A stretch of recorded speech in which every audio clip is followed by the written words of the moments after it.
အားလုံးပဲမင်္ဂလာပါရှင်။ကျေလေးတွေရဲ့တူတူတန် Stella Whisper Channel လေးကနေပြန်လဲကြိုဆိုလိုက်ပါတယ်နော်။ဒီ channel လေးကချစ်ရတဲ့သူလေးတွေအတွက်နားခိုရာနေရာလေးတစ်ခုဖြစ်ပါစေရှင်။ချစ်ရတဲ့သူလေးတွေသင်တို့အားလုံးစကြောင်လာရီထဲမှာတွင်းနဲ့တွေလို့ပြောနေကြတယ် Black Hole တွေအကြောင်းကြားဦးကြတယ်မဟုတ်လားရှင်။ဒီနေ့ Stella Whisper ပြင်ဆင်ထားတဲ့အကြောင်းအရာလေးကစကြောင်လာရီအနက်ရှိုင်းဆုံးနှလုံးသား The Black Hole Cosmos Deepest Heart ဆိုတဲ့အကြောင်းအရာလေးပဲဖြစ်ပါတယ်နော်ဒီညတော့ကျမတို့ရဲ့ကျင်းစင်ခီးစဉ်ဟာစကြောင်လာရဲ့အနက်ရှိုင်းဆုံးနဲ့အလျှို့ဝှက်ဆုံးနေရာစီကိုပဲဖြစ်ပါတယ်နော်တွင်းနဲ့တစ်ခုဟာ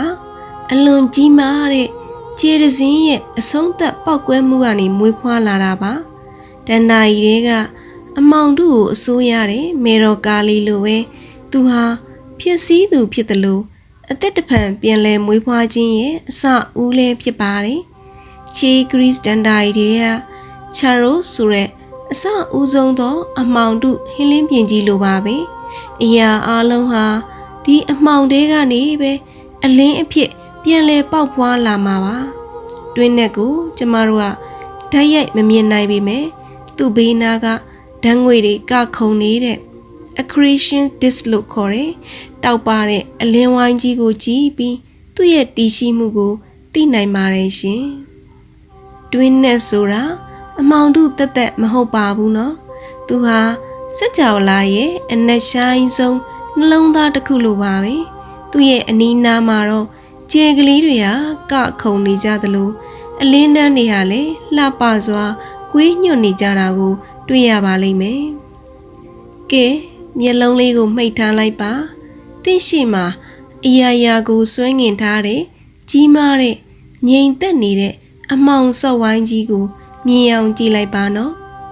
တွင်းနဲ့တခုဘလို့မွေးဖွားလာတယ်လဲဆိုတာကတကယ်ကိုမော်ဆန်တဲ့ပုံမြင်လေးပါပဲအလွန်ကြီးမားတဲ့ခြေတစင်းဟာသူ့ရဲ့ဘဝတက်တန်းကုံဆုံးတဲ့အခါစူပါနိုဗာလို့ခေါ်တဲ့ကြီးမားတဲ့ပောက်ကွဲမှုကြီးနဲ့အဆုံးသတ်ပါတယ်အဲ့ဒီပောက်ကွဲမှုအပြီးမှာတော့ခြေရဲ့ဗဟိုဟာသူ့ကိုယ်သူအတွင်းထဲကိုဆက်လက်ကျုံသွားပြီးအလွန်သေးငယ်ပေမဲ့အလွန်လေးလံတဲ့အရာတစ်ခုဖြစ်လာပါတယ်အဲ့ဒါဟာအရာအလုံးကိုသူ့စီကိုဆွဲငင်မဲ့တွင်းနဲ့တစ်ခုရဲ့မွေးဖွားခြင်းပါပဲ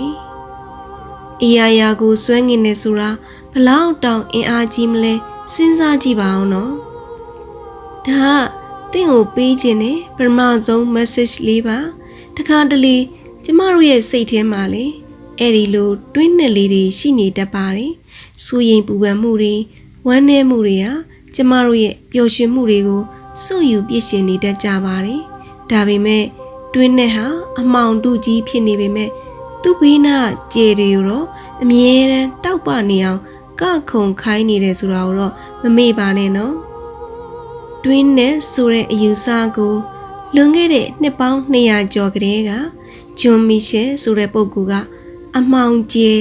Dark Star တွေရှိနိုင်တယ်ဆိုပြီးစတင်တွေးတောခဲ့တာပါအဲ့ဒီနောက်မှာတော့ Einstein ရဲ့ theory ကိုအခြေခံပြီး Carl Roentgen ကတွင်းနဲ့တည်းရဲ့တည်ရှိမှုကိုသင်္ချာနီးရပထမဆုံးသက်သေပြခဲ့ပါတယ်ရှင်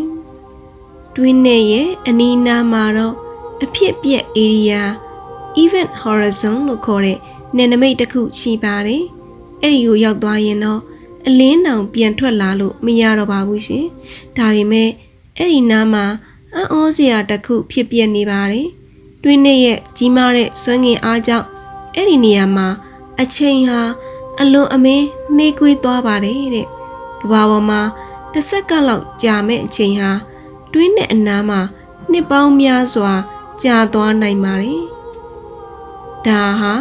တွင်းနဲ့ဟာအတိတ်ပစ္စုပန်အနာဂတ်ဆိုတဲ့အချိန်တွေကိုသူ့ရဲ့လက်ချောင်းလေးတွေနဲ့ကွေးညွတ်ဆွဲဆက်နိုင်တယ်ဆိုတဲ့လျှို့ဝှက်ချက်လေးပါပဲနော်ဒါဆိုရင်အလင်းတောင်ပြန်မထွက်နိုင်တဲ့တွင်းနဲ့ကိုကျမတို့ဘယ်လိုမြင်နိုင်မလဲတကယ်တော့တွင်းနဲ့ကိုယ်တိုင်ကိုမြင်ရတာမဟုတ်ပဲသူ့ရဲ့ဘေးပတ်ဝန်းကျင်မှာရှိတဲ့ အရာတွေကိုကြည့်ပြီးတော့သိနိုင်တာပါ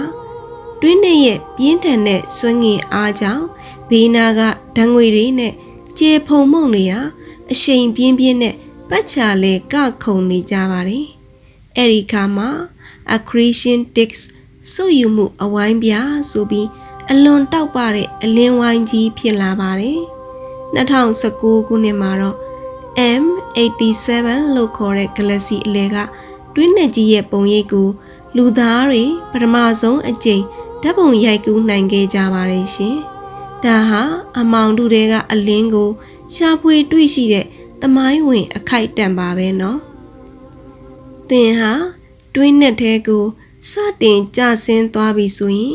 တွင်းနက်ရဲ့ပြင်းထန်လာတဲ့ဆွဲငင်အားကတင့်ချေတောင်းနဲ့ခေါင်းအကြားမှာတောင်မတူညီတဲ့အားတွေနဲ့တက်ရောက်ပါလိမ့်မယ်တင့်ချေတောက်ကတွင်းနက်နဲ့ပိုနီးနေတာကြောင့်ပိုပြီးပြင်းပြင်းထန်ထန်ဆွဲငင်ခံရပြီးတင့်ရဲ့ခန္ဓာကိုယ်ဟာခောက်ဆွဲဘက်လေးတစ်မြင်လိုရှည်လျားစွာဆွဲဆက်ခံလိုက်ရမှာပါဒါကိုသိပ္ပံပညာရှင်တွေက spaghettification လို့ခေါ်ပါတယ်ရှင်အပြင်လမ်းမရှိတဲ့နယ်နိမိတ်လို့ခေါ်တဲ့ event horizon ကိုကျော်လွန်သွားတဲ့အခါမှာတော့သင်ဟာအလင်းရဲ့အလင်တက်မြန်အောင်မောင်းနေနိုင်ရင်တော့ပြန်ထွက်လာလို့မရတော့ပါဘူးဒီနေရာမှာထူးဆန်းတာကသင်ကိုအဝေးကကြည့်နေတဲ့သူအတွက်တော့သင်ဟာတွင်းနဲ့ထဲကျသွားတာမျိုးမဟုတ်ပဲအဲ့ဒီနယ်နိမိတ်မှာပဲရက်တန့်ပြီးတော့ဖြည်းဖြည်းချင်းနေမြန်းကပျောက်ကွယ်သွားသလိုမြင်ရမှာပါဒါပေမဲ့သင်အတွက်ကတော့အမောင်တူရဲ့ဗဟိုစီကိုအရှိန်အဟုန်နဲ့ကျဆင်းနေအောင်မှာပါပဲတွင်းနဲ့ရဲ့အလဲဗဟိုမှာတော့ singularity လို့ခေါ်တဲ့နေရာရှိပါတယ်အဲ့ဒီမှာဒုတယ်ဟာအဆုံးမဲ့ကျုံသွားပြီးဆွဲငင်အားဟာလည်းအဆုံးမဲ့ပြင်းထန်သွားပါတယ်အဲ့ဒီနေရာမှာကျမတို့သိထားတယ်ယူပဗေဒနေရာမတွေအားလုံးဟာအလုံးမလုံးတော့ပါဘူးအချိန်နဲ့နေရာ speed and time ဆိုတာကလည်းအဓိပ္ပာယ်မရှိတော့တဲ့နေရာမျိုးပေါ့ရှင်တွင်းနဲ့ထဲဆုပ်ယူခံရပြီးတဲ့နောက်မှာဖြစ်နိုင်ခြေတွေကိုသိပ္ပံပညာရှင်တွေကအခုလိုခန့်မှန်းကြပါတယ်အဖြူရောင်တွင်း white hole တွေတွင်းနဲ့ဟာအရာအလုံးကိုစုပ်ယူသလိုတစ်ဖက်မှာလည်းအရာအလုံးကိုပြန်ထုတ်ပေးတယ်အဖြူရောင်တွင်းဆိုတာရှိနေနိုင်ပြီးတော့တွင်းနဲ့ကစုပ်ယူလိုက်သမျှအခြားစကြဝဠာတစ်ခုစီကိုရောက်သွားနိုင်တယ်လို့အချို့ကယူဆကြပါတယ်နောက်တစ်ခုက worm hole ပိုးကောင်ပေါက်လမ်းကြောင်းတွင်းနဲ့ဟာစကြဝဠာရဲ့အခြားတစ်ဖက်ကိုဖြတ်ကူးနိုင်တဲ့ဖြတ်လန်းဖော်တဲတစ်ခုလိုဖြစ်နေနိုင်ပါတယ် information paradox Stephen Hawking ရဲ့အဆိုအရသင်ဟာတွင်းနဲ့ထဲကျသွားရင်တော့သင်ရဲ့သတင်းအချက်အလက် information တွေကတော့ပျောက်ကွယ်မသွားပဲတွင်းနဲ့ရဲ့မျက်နှာပြင်ပေါ်မှာ hologram တစ်ခုအနေနဲ့ကျန်ရစ်နေနိုင်တယ်လို့ဆိုပါတယ်ရှင်ဒီနေရာမှာ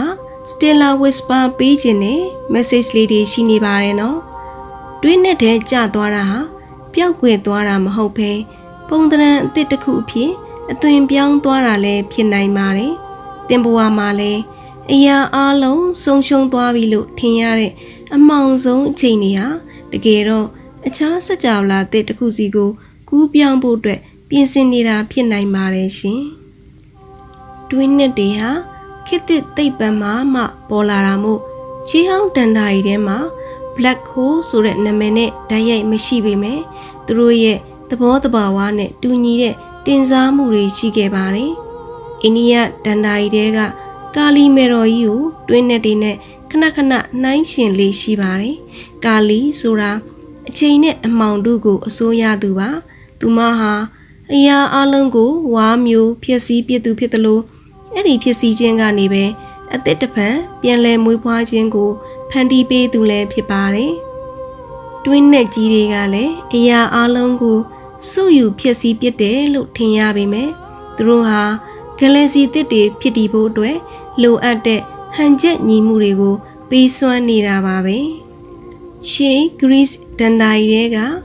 Chaos ဆိုတဲ့အစဦးဆုံးသောအမှောင်တုဟင်းလင်းပြင်းကြီးဟာလည်းတွင်းနဲ့တင်နဲ့တူပါတယ်အရာအလုံးဟာ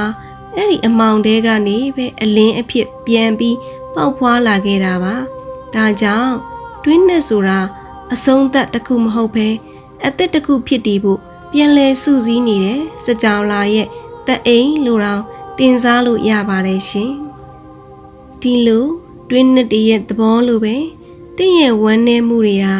အချိန်ကြာလာတဲ့အမျှနေကွေးသွားပြီးနောက်ဆုံးမှပျောက်ကွယ်သွားပါလိမ့်မယ်အချိန်ဆိုတဲ့အရာကတင့်ကိုကူစားပေးနေပါတော့ရှင်တွင်းနဲ့တည်းဟာအရာရာကိုစုပ်ယူပြစ်နေပေမဲ့သူတို့ဟာစကြဝဠာရဲ့မျှတမှုကိုထိန်းညှိပေးနေပါတယ်ဂလက်စီတိုင်းရဲ့အလဲဘိုးမှာကြီးမားတဲ့တွင်းနဲ့ကြီးတွေရှိနေပြီးအဲ့ဓာတွေကပဲဂလက်စီတစ်ခုလုံးကိုစီးလုံးစေပြီးတည်ငြိမ်အောင်ထိန်းထားပေးတာပါရှင်ဒီတော့တင့်ရဲ့စိတ်ထဲကအမှောင်တုလေးတွေကိုလည်းမကြောက်ပါနဲ့တော့အဲ့ဓာတွေကပဲတင့်ရဲ့ဘဝကိုတည်ငြိမ်အောင်မျှတအောင်ထိန်းညှိပေးနေတာဖြစ်နိုင်ပါတယ်တွင်းနဲ့ဟာအမောင်တုဖြစ်ပေမဲ့သူ့ဘေးနာကအလင်းတန်းတွေကိုတော့ပို့ပြီးတောက်ပစီတယ်မဟုတ်လားတင့်ရဲ့အမောင်တုတွေကလည်းတင့်ရဲ့အလင်းတွေကိုပို့ပြီးထင်ရှားစေမှာပါရှင်ကဲဒီညတော့အမောင်တုရဲ့ငြိမ်သက်ခြင်းနဲ့အလင်းသစ်ရဲ့မျောလင့်ချက်တွေကြားမှာအေးအေးချမ်းချမ်းအိပ်ဆက်လိုက်ပါတော့နော်သင်ဟာဘယ်တော့မှပျောက်ကွယ်မသွားပါဘူးအသွင်ပြောင်းလဲပြီးပုံမူတောက်ပလာမှသာဖြစ်ပါတယ်ရှင် Stella Whisper ကနေဒီညအတွက်နှုတ်ဆက်ပါတယ်ကြယ်လေးတွေရဲ့တူတူတန်ကိုဆက်ပြီးနားထောင်ဖို့အတွက် Stella Whisper Channel လေးကို Subscribe လုပ်ခဲ့ကြပါနော်ကောင်းသောညလေးဖြစ်ပါစေရှင်